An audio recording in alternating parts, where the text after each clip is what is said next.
strong. They're strong, and they're great. These are great people. And thank you very much. This is a very important day to me because we're bringing back an industry that was abandoned, despite the fact that it was just about the best, certainly the best in terms of power, real power. And I'm very honored to be doing this. Other countries went to beautiful, clean coal, and they've stayed there for many years, like China. China's opening 2 plants every week. Germany went green, very green. They went so green they almost went out of business. Germany was finished. They went to wind. The wind wasn't blowing too much. And they went to all sorts of other things. You know, the Green New Scam hit Germany too. And guess what? Now they're back to coal. They're opening up coal plants all over Germany. We're the ones that aren't doing it. I call it beautiful, clean coal. I told my people never use the word coal unless you put beautiful, clean before it. Right, Doc? So we call it beautiful, clean coal. Beautiful, clean coal. So today, thank you. Today we're taking historic action to help American workers, miners, families, and consumers. We're ending Joe Biden's war on beautiful, clean coal once and for all. And it wasn't just Biden, it was Obama, and there were others. But we're doing the exact opposite. And all those plants that have been closed are going to be opened. If they're modern enough, or they'll be ripped down and brand new ones will be built. We're going to put the miners back to work. And I said I was going to do this. And I've said it loud and clear. And it's time to do it, and we need it. And I look at these people behind me. I don't want to have any arm wrestling contests with any of them, but they've had a little more practice with the lifting things, I will say. But they are great people, and I know them indirectly for a long. That includes you guys for a long time, and they're great people and with great families and come from areas of the country that we love and we really respect. And I want to thank Secretary Doug Burgum for doing such an incredible job. From the day I met him, I knew I wanted to have him in my cabinet. He took a shot at running, and he was so good and so solid that he made no news, and that was good. But I saw him, and I saw his beautiful wife, Catherine, and I said that they're going to be a team. They are a great team, and they're going to be working for this country someday. And one of the first people I called after I won.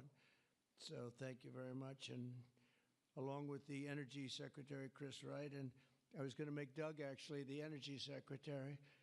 And he said, sir, you have one person who's much better than me at this, Chris Wright. I said, who the hell is Chris Wright? I have no idea who he is. And then I learned that he's the most respected person in the energy business by far, far and away. For Doug to say that, Doug's got a big ego. It was very tough for him to say that. Catherine was there, right? Catherine, you said, wow, I've never heard that before. But Chris, you guys are fantastic. Stand up, all three of you, please stand up.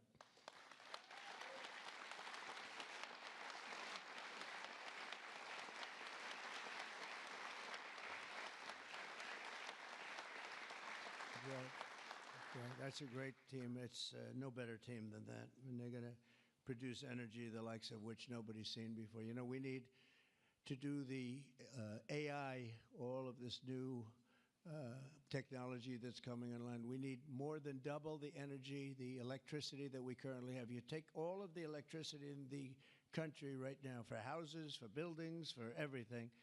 We need to more than double it to be number one. We're now way ahead of everybody at AI. China's in second place, but way behind. And they're going to be producing a lot of energy and a lot of electricity for this. And so are we, and we're going to get approvals very fast. And I would say the man that's almost comparable to you in terms of the importance to this, maybe he's even more comparable, I hate to tell you, a guy named Lee Zeldin, who's a friend of mine for a long time. He was a great...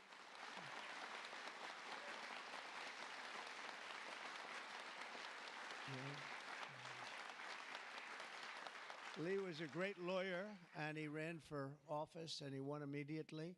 I gave him a very important endorsement. He won for Congress in an area that was unwinnable. He couldn't have, they were all saying, why is he wasting his time? That's Democrat territory. And I liked Lee and knew Lee, and he ended up winning a seat in a massive upset.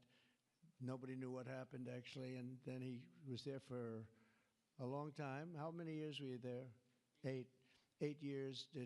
Was very popular, and then he almost won the governorship of New York, which is lost by a few points, which was an amazing run. And I said, we got to get you in with us in some form, and we did. And he's head of the environmental agency, EPA, and doing a great job. And I said, if we have a nuclear power plant, Lee, can you get it approved in less than a month? He said, what? He said, I'll do it faster. And by the way, he'll do a fast job, but he's going to do also a great job. It's going to be an important job. We don't even smile about it, but I've been involved in the approval process for a long time, having been in real estate. And you go years and years and years for absolutely nothing. And even in those days, I used to say, this whole thing could have been approved in a week or 2 weeks or 3 weeks, and it would have been just as good. But they'd take you down the path, and you'd spend years waiting, and then sometimes you get rejected. I wasn't rejected too much. I was the king of zoning. I did well, but it was such nonsense.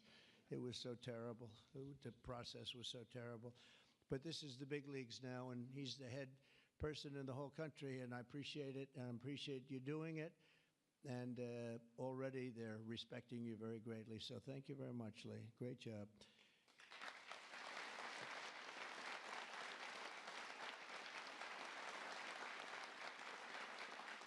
So we have a lot of senators and congressmen and women, and I'm going to just introduce the ones that I see here because, it's always a problem when I do this because I leave one or two out, and that's the end. I never get their vote again. I never get their vote. It takes years to recover, but we'll give it a shot because Senator John Barrasso, who's my friend and a great gentleman. Thank you very much, John, for being here.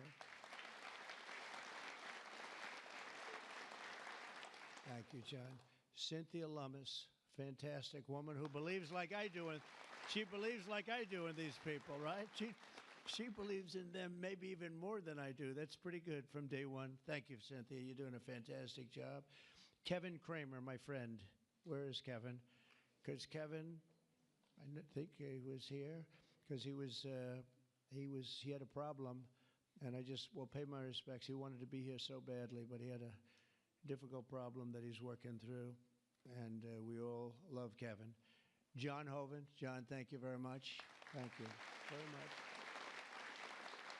Go ahead. Steve Daines. Thank you, Steve. And Steve is a picker of great candidates, like he picked a guy named Tim Sheehy, who's here. Where's Tim?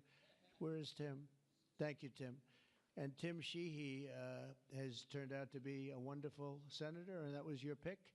And we went with it, and you were right. And we have a great one in Tim, so thank you, Tim, and thank you, Steve. Shelley Moore Capito. Shelley, thank you very much. West Virginia. From West Virginia, she has to you have no choice. Even if you didn't like it, you have to like all, right? But they were doing a number on you. They were doing a number on you with the coal stuff, and you have not only coal, but you have among the best coal anywhere in the world. So thank you very much. A friend of mine for a long time, I'm the one that got him to change his religion in a sense. He changed the party. He went from a Democrat. I said, Jim, you're not a Democrat. But he changed to Republican. He's one of the most popular Republicans and one of the most popular political leaders in the country, Jim Justice. I call him Big Jim. Big Jim Justice. Good. You look good, Jim. And he was in the business. And so am I doing the right thing? You would know better than anybody in this room. Am I doing the right thing, Jim? I think so, right?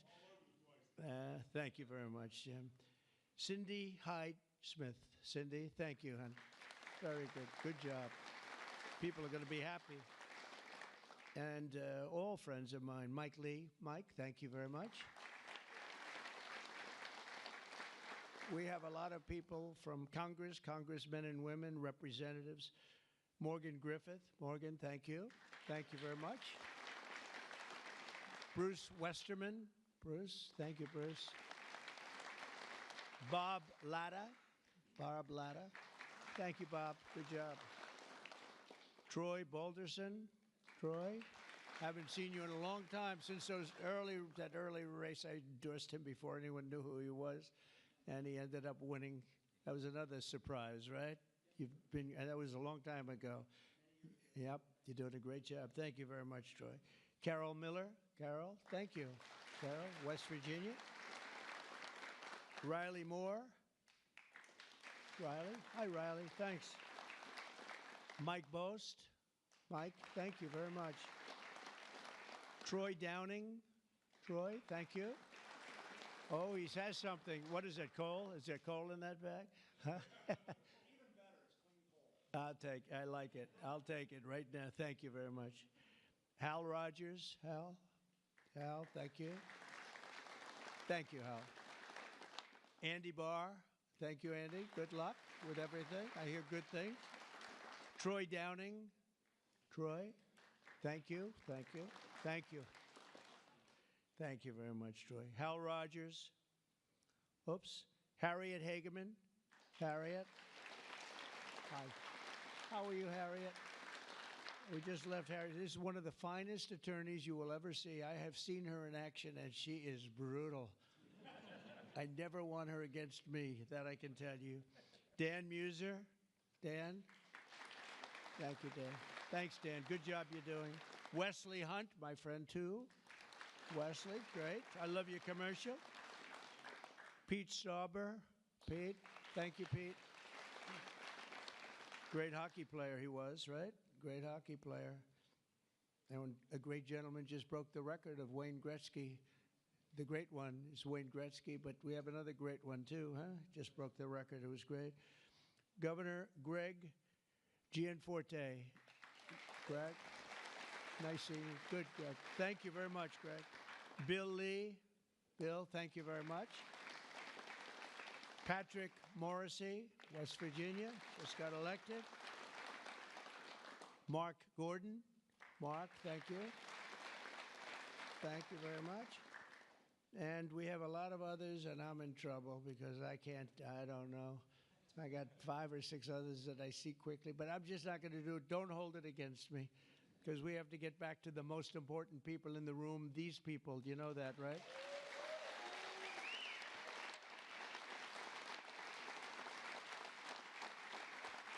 So the energy workers and the coal miners in the area that I'm standing on, and that's a lot of weight on this platform, so I don't know what's going to happen. I hope it's structurally designed for you guys. I don't know. But we have just really well-deserving, great American patriots, and it's such an honor to be here and making such a big move, such a bold move in energy. Because, you know, for years, people would just bemoan this industry and decimate the industry for absolutely no reason, because with modern technology and all of the other things that we do, it's one of the great forms of energy. That's why other countries, leading countries, are using it, some exclusively. For 4 long years, Joe Biden and Congressional Democrats tried to abolish the American coal industry. They did everything in their power while he was awake, which wasn't much, shutting down dozens of coal plants, banning coal leases on federal lands, and putting thousands and thousands of coal miners out of work, destroying their lives, actually, destroying their lives. I'll never forget when I went to West Virginia, which I won by 48 points, I think, right? Big Jim, I won by 48 points. But in the first campaign where Hillary Clinton was about 4 states too early, and she was talking about how bad coal was and how they were going to teach coal miners how to make widgets and gadgets and technology, which they didn't want to do. They want to mine. One thing I learned about the coal miners, that's what they want to do. You could give them a penthouse on Fifth Avenue and a different kind of a job, and they'd be unhappy. They want to mine coal. That's what they love to do. And she was going to put them in a high-tech industry where you make little cell phones and things. I don't know. Do you think he'd be good at that? I don't know. I would be. You don't want to be. And she was brutal about 3 weeks before. But then she had a problem. She went to West Virginia looking for votes, and that was a bad situation. You remember that? And there was a coal miner around the table with his family, and he was in tears because of what they had done to him and his family. And I hope he's still around, but that man made quite an impression on the world and the public. And we ended up winning in a great election, but we ended up winning by a lot. The Democrats' Green New Scam killed jobs and sent prices soaring here in America. But meanwhile, China opened 2 coal plants every single week, and other countries likewise went very strongly back into coal. Some of them never got off. Those are the ones that didn't have the problems. The Biden energy policy was to put America last. We want to be last. We got to be last. Not a good policy. Under my administration, we're putting America first. It's very simple. America's always going to be first. On my first day in office, I terminated the Green New Scam. I declared the national energy emergency and withdrew from the unfair, one-sided, and extremely costly to the United States only Paris Climate Accord.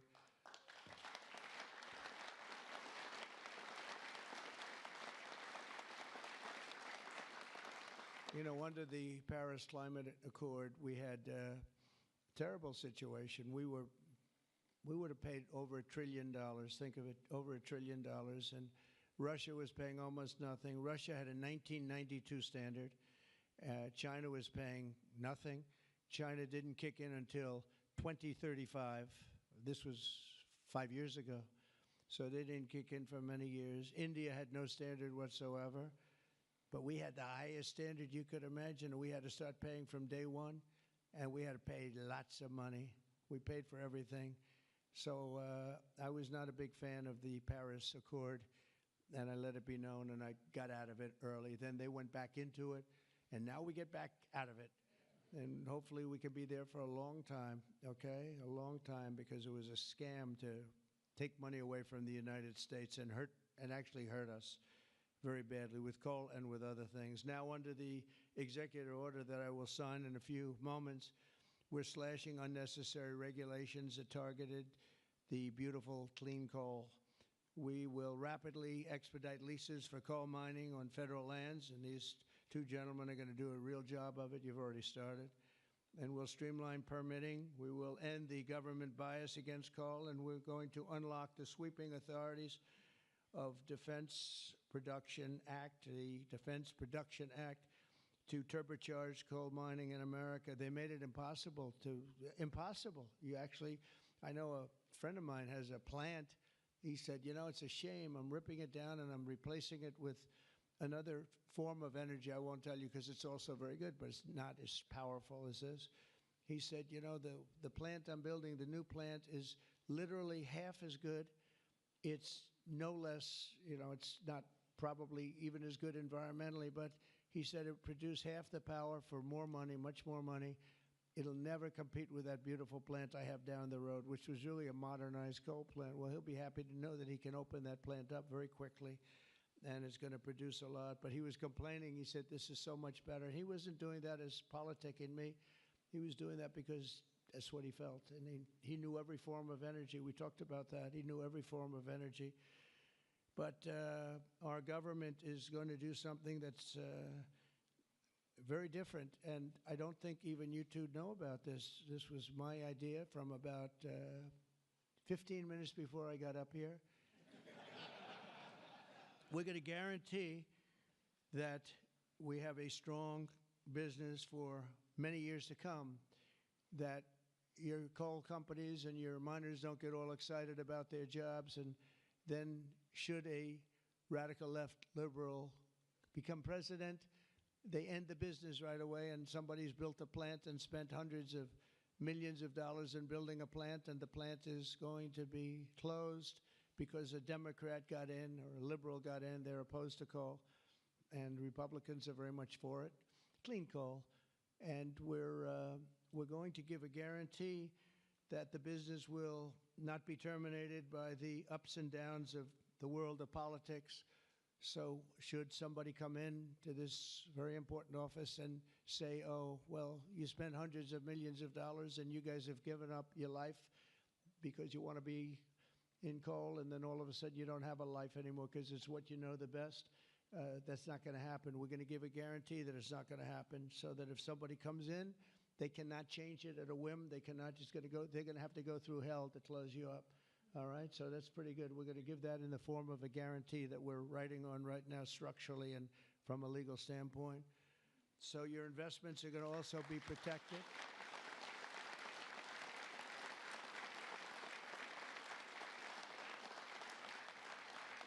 And you're going to have no reason to be concerned about your future, your life, or your investment if you're a miner, as this great governor was a miner. Actually, he was one of the larger coal miners. He could fit up here very easily, you know, Big Jim. But he was a great success. But they were very, very tough on him, and he did a beautiful job with a beautiful product. Already under our leadership, the Department of Interior has approved the expansion of the Spring Creek mine in Montana, supporting 280 coal mining jobs and unlocking over 40 million tons of coal. And there's more to come. Spring Creek, big one.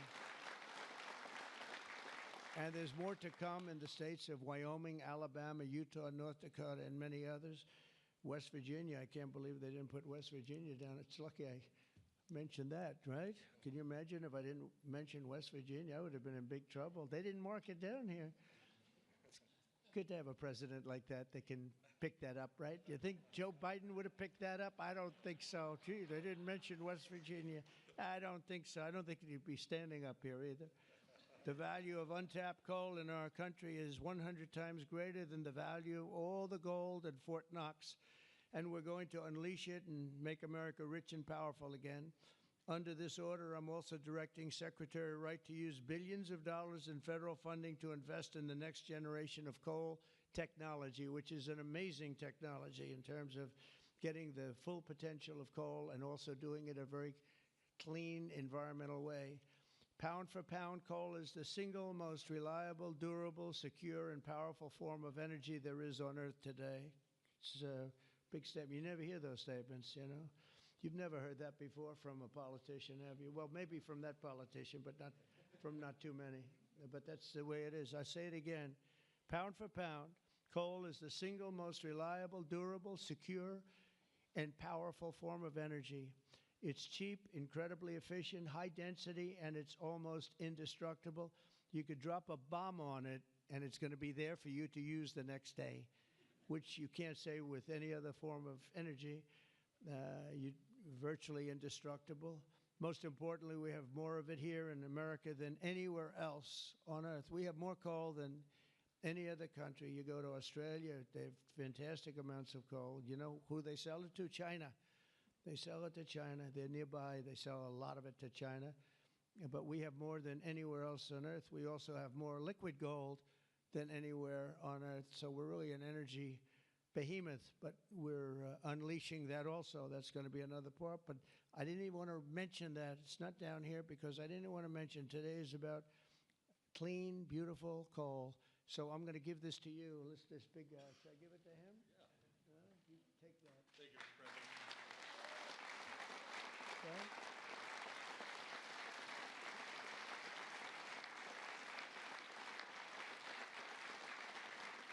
For example, we believe it's possible to extract enormous amounts of critical minerals and rare earths, which you know we need for technology and high technology in the process of coal mining, making in America the mineral superpower of the world, actually.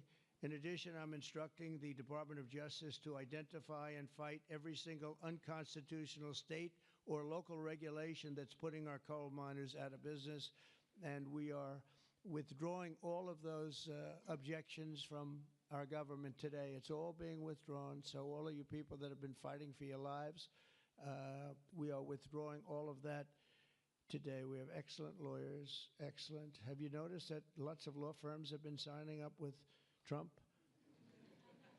$100 million, another $100 million for damages that they've done. But they give you $100 million, and then they announce that, but we have done nothing wrong. And I agree, they've done nothing wrong. But what the hell? They give me a lot of money considering they've done nothing wrong. And we'll use some of those people, some of those great firms. They are great firms, too. They just had a bad moment. But we're going to use some of those firms to work with you on your leasing and your other things, and they'll do a great job. I think they're going to do a fantastic job. And for those of you that want to know the tariffs, you've been hearing about tariffs, we're taking in almost $2 billion a day in tariffs. $2 billion a day. And we're doing very well.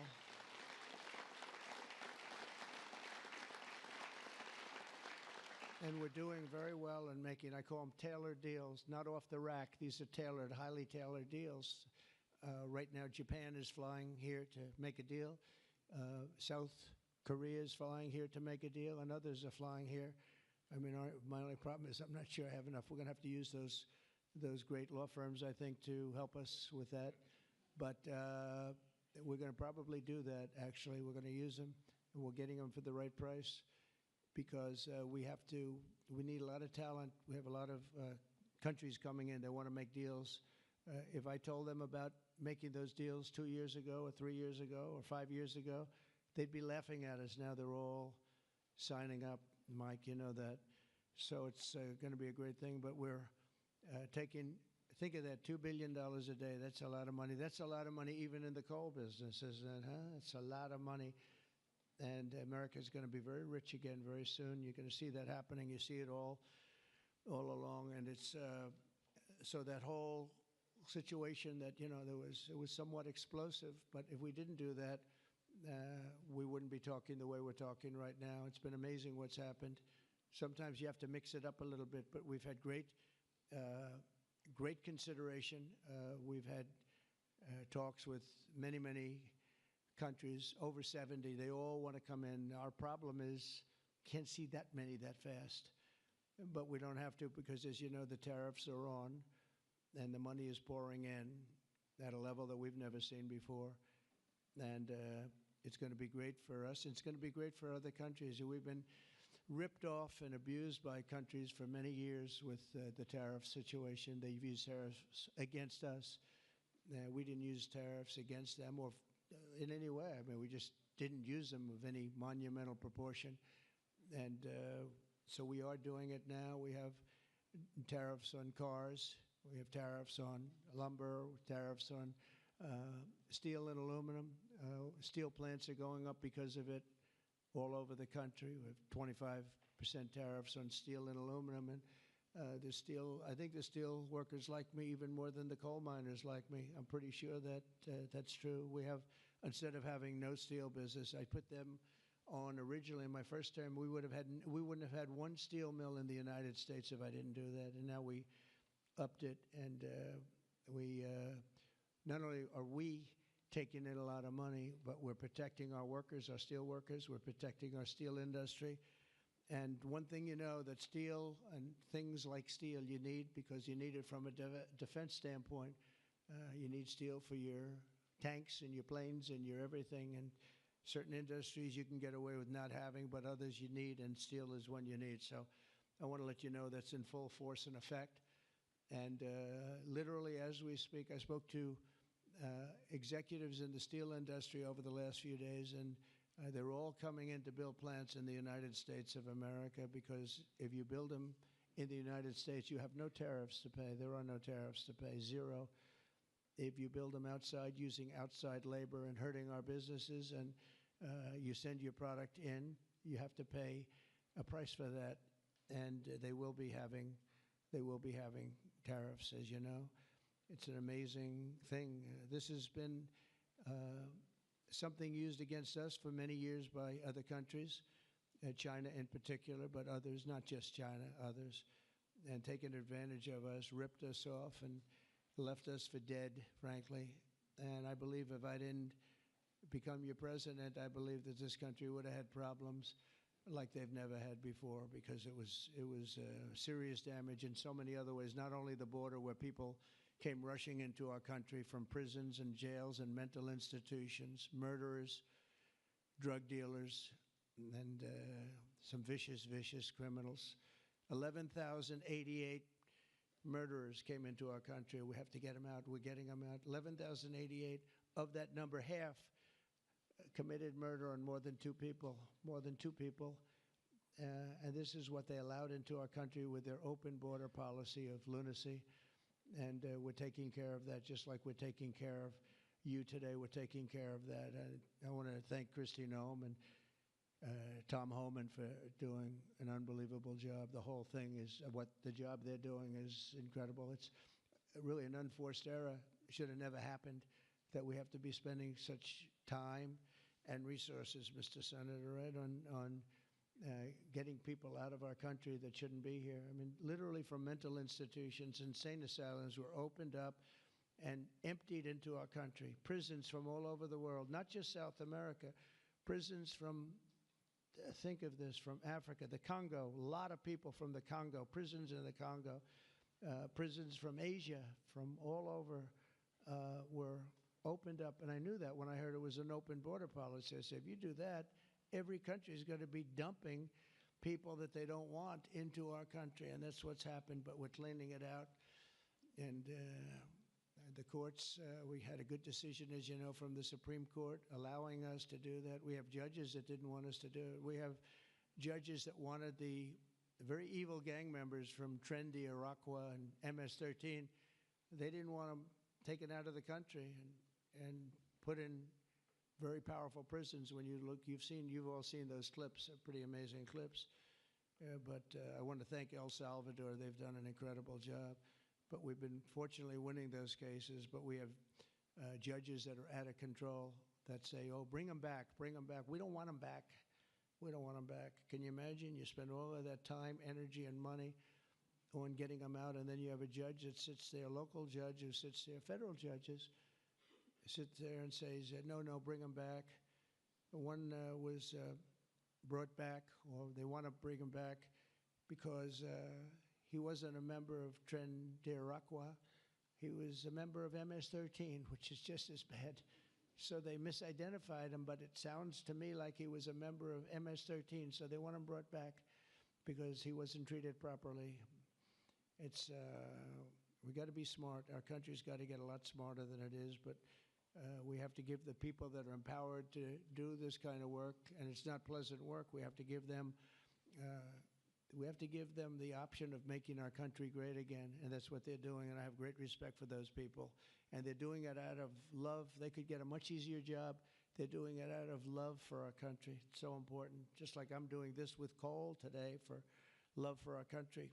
Earlier this afternoon, I signed another executive order to strengthen our electric grid by ensuring that coal-fired power plants are always available to meet surging demand for electricity. Unlike wind and solar, coal plants can run 24 hours a day in rain, sleet, or snow, and you will not be subject to the incredible blackout situation that's taking place in California, where they have blackouts all the time. It's an amazing thing with California. They have blackouts and brownouts at levels that nobody's ever seen before. And all they want to do is keep going the way they're going. And they're doing a very poor job.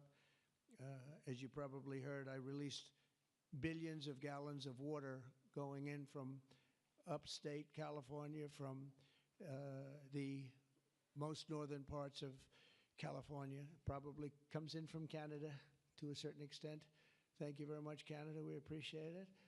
And I released it. It was being sent out to the Pacific Ocean. I've been working on Gavin and some of the politicians for years, and they didn't want to do that because they were protecting a smelt, a fish that was perhaps in trouble, but it's not unique to that area. And because of that, you had numbers, you had fires. Nobody's ever seen anything like what happened. Think of what it would have been like if you had fire hydrants that had water in them, if you had sprinkler systems in houses. A lot of these luxury houses where they had beautiful sprinkler systems, there was no water. They had no water to put out the fires. Water is very good for putting out fires. You know, they just didn't learn it. But we now have millions of gallons, billions actually, they say, of gallons of water pouring into California from the Pacific Northwest, I guess they would say, mostly Pacific Northwest, but other parts of the northern sections of California and beyond. and it's a beautiful thing to see. I saw a picture of it this morning. The water's just flowing down there. I said, why didn't they do this? I told them to do it my first term. I said, do it. And I don't know. I think the second term is just more powerful. They do it. When I say do it, they do it, right? And we actually had to do some pretty strong things to get them to open it up. They had, think of this, they had all that water pouring out right into the Pacific. They had a big valve, like a giant valve as big as this room, and they turned the valve. Takes 1 day to turn it, and they face it toward the Pacific Ocean, and the water, all that was coming down, all millions and millions of gallons coming down, they put it into the Pacific Ocean, which for the Pacific Ocean is like a drop of water. But for California, it would have been unbelievable. So we did it. I'm very proud of the fact that we did it. We did that against a lot of heat and a lot of environmental nonsense. From now on, we'll ensure that our nation's critically needed coal plants, as an example, remain online and fully operational. They're always going to be operational. And again, we're going to have guarantees that government cannot close them down, close you down, and destroy your lives. To that end, I'm also instructing Secretary Wright to save the Choi coal plant in Arizona, big plant, which has been slated for destruction. We're going to keep those coal miners on the job. Going to tell them to just remain calm, because we're going to have that plant opening and burning the clean coal, beautiful clean coal, in a very short period of time. You know all about that, right?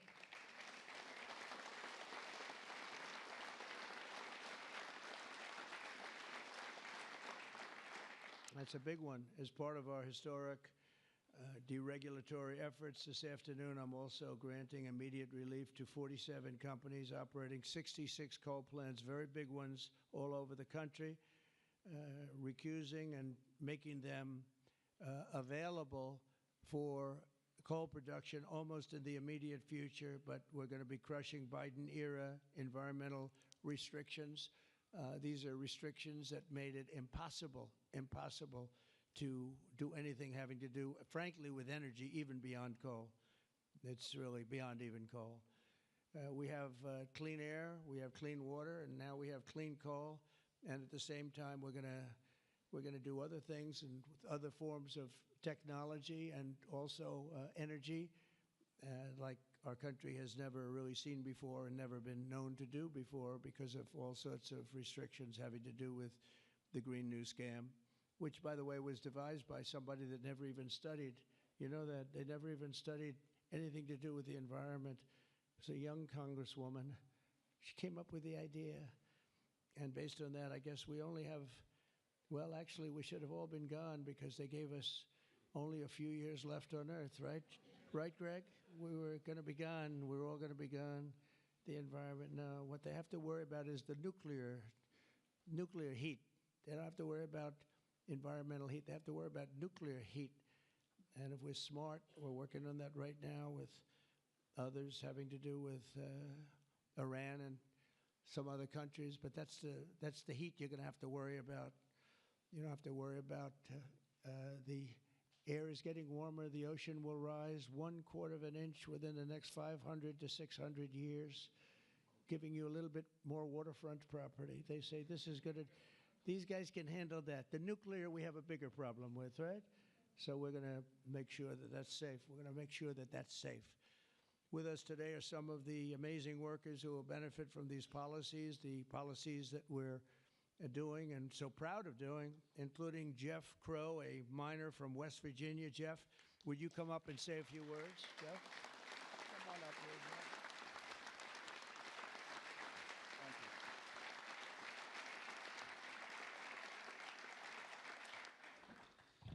Thank you. Good afternoon, Mr. President. I want to first thank you for having me and my fellow miners here. It is an honor and a privilege to be a part of today's events. I believe this past November that America clearly spoke about what we wanted for our country. It is reassuring for Americans to have a president in office who will truly put the United States of America above all else. Thank you.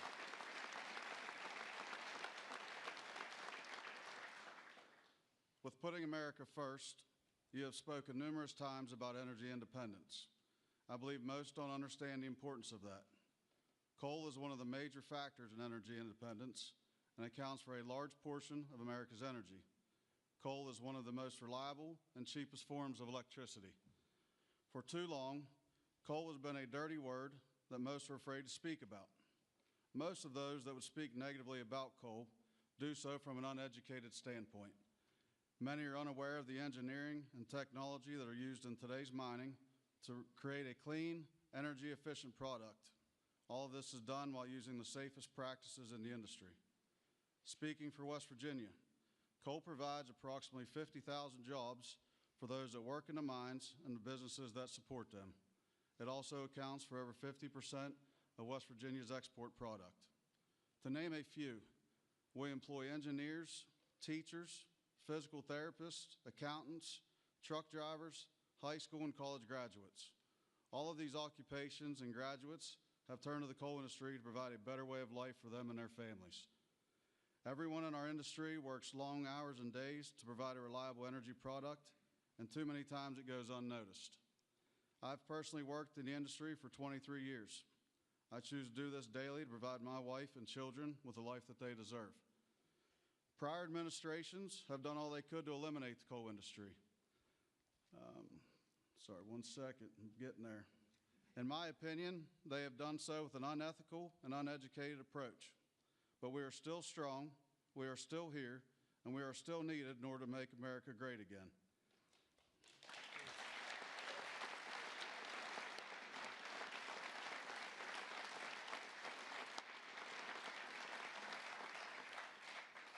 Having a president and an administration that understands the need and importance of coal is more than appreciated. It gives the industry a form of reassurance to know that we have a president in place that supports us. From my family to the over 3,000 employees of ACNR, and for the coal companies, miners, and businesses throughout our great country that rely on the coal industry, we say thank you for your continued support.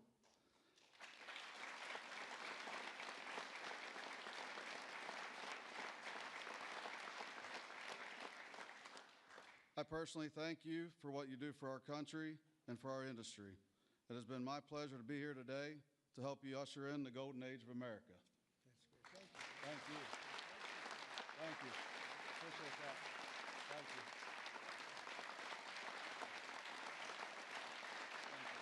Thanks, sir. Thank you.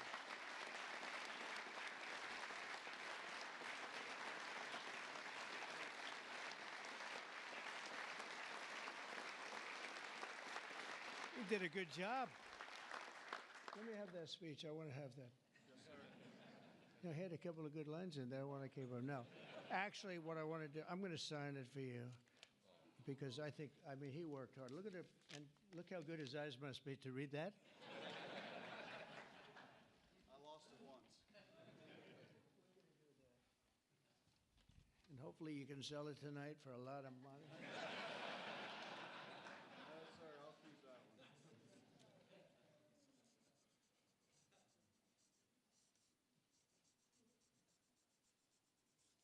That's great. Thank you very much.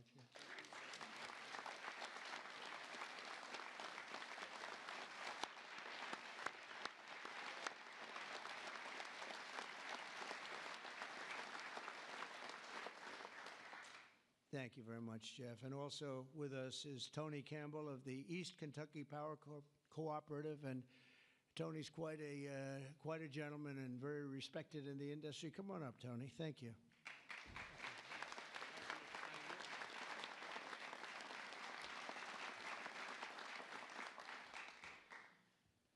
Mr. President, on behalf of East Kentucky Power Cooperative, the National Rural Electric Cooperative Association, and electric cooperatives across this America, thank you for your leadership to restore American energy dominance. Electric co-ops keep the lights on for 42 million Americans across 56% of the land mass. We are owned by the communities and businesses we serve and provide electricity to growing communities, new data centers, and manufacturing plants. Mr. President, electric co-ops are powering America, and we are proud to partner with you and your administration to power America into the future.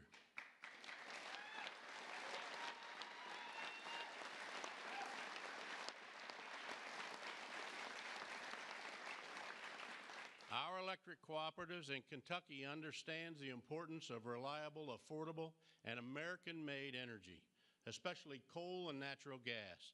Coal fuels most of the electricity generated by our cooperative. America must keep coal plants open and running to ensure reliable electricity when we need it most.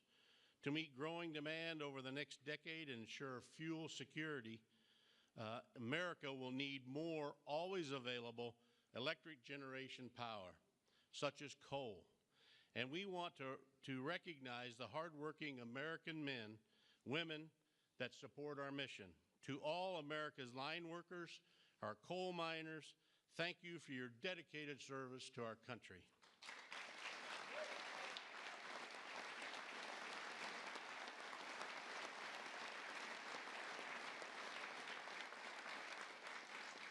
Affordable and reliable electricity is the cornerstone of our economy, especially American manufacturing. However, too many government leaders have pushed policies that have made our electric grid significantly less reliable and our energy too expensive. That begins to change now.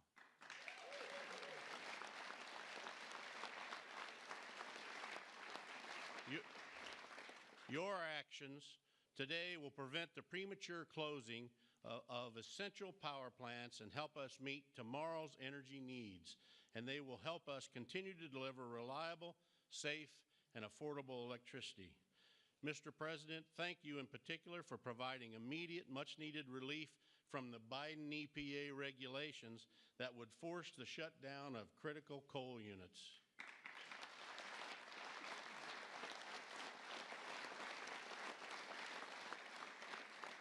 Finally, I want to say congratulations on the all-star energy team you've assembled. Electric co-ops have already been working with Secretaries Burgum, Wright, and Rollins, and Administrator Zeldin, and we are excited for all we can accomplish together. Mr. President, thank you again for your actions today and for your support for the electric cooperatives as we work to keep the lights on in America. Thank you, Mr. President.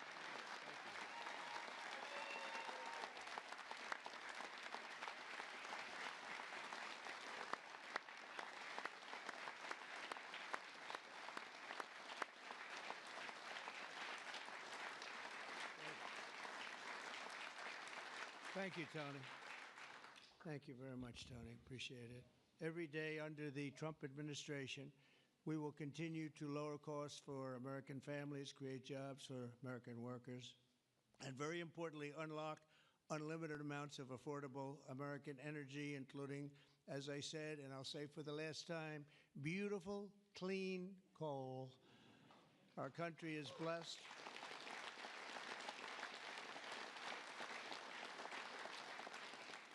Our country is blessed with the most abundant natural resources on earth, as nobody has what we have.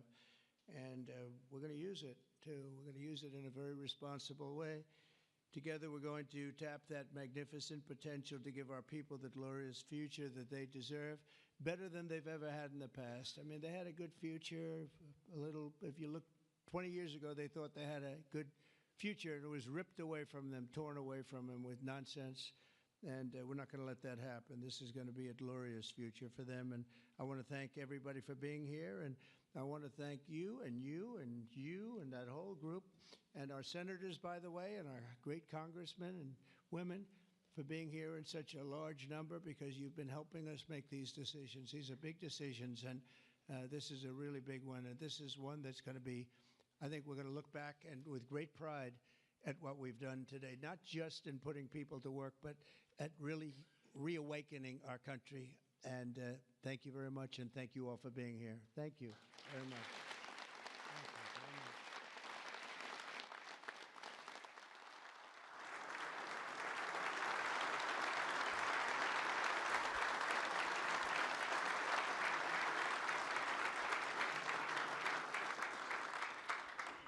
Come on up. Mr. President, Yes, who's first one? we have 4 items prepared for your signature this afternoon, sir. The first of these executive orders it may be one of the most significant executive orders of your administration thus far. This directs all departments and agencies of the federal government to end all discriminatory policies against the coal industry. This ends the leasing moratorium that prevents new coal projects on federal land, and it's going to accelerate all permitting and funding for new coal projects to allow the coal industry to flourish under your leadership, sir. That's great. Thank you.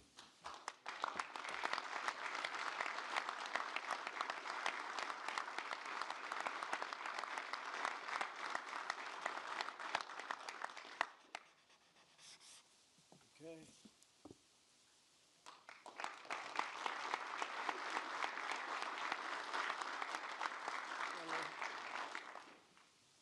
Sir, there are currently dozens of coal plants in America that are in imminent danger of being forced to close based on unscientific and unrealistic policies enacted by the Biden administration. What we're going to do is essentially impose a moratorium on those policies taking effect to protect coal plants that are currently operating, to ensure that they're able to continue producing power and continue providing jobs to Americans in the coal industry. Great. Thank you very much.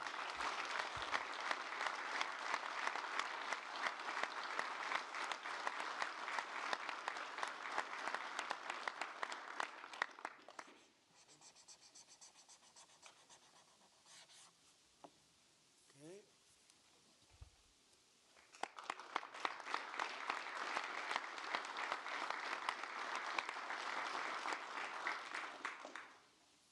Sir, you've made grid reliability and security a key focus of this administration.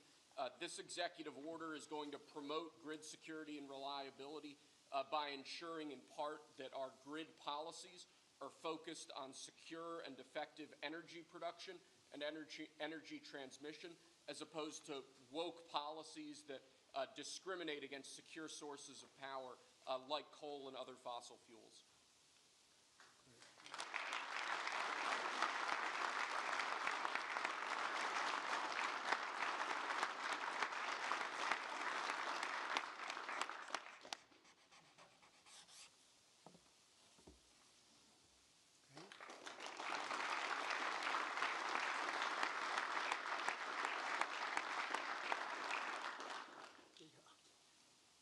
Lastly, sir, one of the biggest problems we have in this space is Democrat states, radical leftist states, enacting policies and enacting an agenda that discriminates against coal, against secure sources of energy. Many of these policies are unconstitutional and illegal, and with this executive order, you're going to be instructing your Department of Justice to vigorously pursue and investigate these state policies that we believe are illegal or unconstitutional. Good. Thank you.